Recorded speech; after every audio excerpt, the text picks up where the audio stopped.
Hello once again, witchy people. Welcome back to my Collinstead and another little peek into my Sabbat Spicerack. And today, once again, associated more with Imbolc than anything else, is another flower, funnily enough, and it's violet, whether that be the wood violet or the violet odorata, which is one of the most popular ones.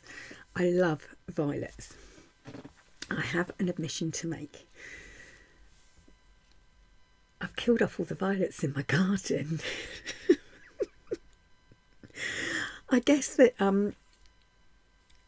like many people, for me, violets don't like to be told where to grow. They don't appreciate being placed somewhere and told that's where they have to grow. They like to grow where they want to grow. I have just noticed actually in my front garden, there's a small patch of violets. I'm hoping that'll grow if no one stomps on them. So yeah, they don't appreciate being forced to grow where you pick a place for them to grow. They grow where they want to. So maybe they're just stubborn, which is maybe why I like them so much. Anyway, so I have talked about violets before. I do love violets, and I've talked about them probably quite a few times over the years that I've been making videos and prattling on about all sorts of stuff over various platforms over the years on the World Wide Web, as they say. But this is specifically about Imbolc and violets for me. So first and foremost, let me just say that violet steeped gin is absolutely lovely. Put a little bit of honey or a little bit of sugar in and a few violets. You don't need many. It's absolutely beautiful. Now, funnily enough, the same as iris, which is my other Imbolc favourite, violets are very much associated with water, and also they're kind of bonded with Venus as well, the same as iris. So, and I have to say as well, that mixed with lavender, they make especially strong magics, especially if for those who aren't allergic to lavender, of course, like me. I am getting better. I am. You can make a really lovely dreamy sachet. Violets and lavender in a poppet in a sachet, and you stick it underneath your pillow or your partner's pillow. Your partner, to keep him from wandering, keep him faithful, and under your pillow so that you can dream of your perfect love match. Now, magically, violets, same as irises, can be used for so many purposes. Obviously, there's love, because they were known, another name for violets is heart's ease. So yeah, they could soothe the heart in love. So that they are used for love magic quite a lot, for healing, peace, remembering and honouring the dead, which is quite important. Divination, soul work and protection, just to name a few. Now, the Victorians especially associated violets with death. So if you got sympathy cards or death cards, that they quite often had violets on them. And yet they also associated them very much with love.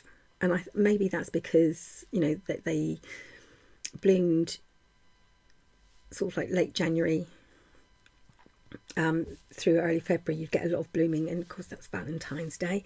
So yeah, they'd also associated, it's quite a strange combination, love and death. But I think maybe it's because also violets are strongly associated in general with not just death but rebirth, so therefore they're kind of associated with change and new beginnings and hope. So ancient Romans believed that if you wove a wreath of violets, sort of violet stems, into a wreath and put around your head, it would cure all headaches. The Anglo-Saxons, ancient Anglo-Saxons, used violets to ward off evil spirits and evil intention. But they also considered that dreaming of violets was a sign of a change of luck if you were having bad luck. It was a change of luck into good luck, or just a good luck symbol. So for me, violets, they're great for banishing. Specifically, I like to use them, especially during this time of year, as a help and an aid to send messages, not just to the spirit world, but to the world of the Fae as well, but also protection whilst doing so, which is quite important. So it's kind of like an all-in-one. That's mainly what I use it for. You can also, if you heat up some milk, you only need a couple of flowers because they're quite strong. Violet flowers are quite strong, so you put a couple of violet flowers in, leave it to steep like you would if it was hot water until the milk is cool, and you can use it as a face cleanser. It smells nice because of the violets, not so much the milk, but yeah, use it as a face cleanser and then clean your face afterwards. But it's kind of like a rinse for your face. It's absolutely wonderful. You can also make tea, a simple infusion, by popping in, once again, just a couple of, maybe half a teaspoon or a teaspoon of a mixture of dried flowers and leaves, steeping it in hot water. And the ancient Greeks used to use this kind of simple infusion as an aid to sleep when your mind was troubled or angry, if you had angry thoughts and you needed to calm down. So the flowers can also be eaten raw, fresh as they are. But just in case you have a reaction in some ways to vitamin C, be warned, because violets are incredibly high in vitamin C. I think it's like two violet flowers contains enough vitamin C for a whole day for an adult, something like that. So it's going to be best to be avoided if you have some problems with vitamin C. Okay. Strange enough, I will leave you with this.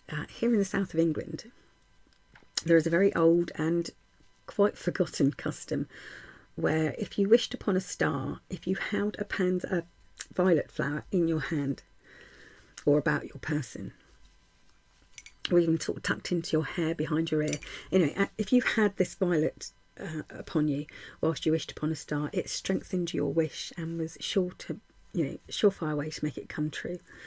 So there you go. The pansy, one of my Imbolc favourites, and another look into my Sabbat Spicerack.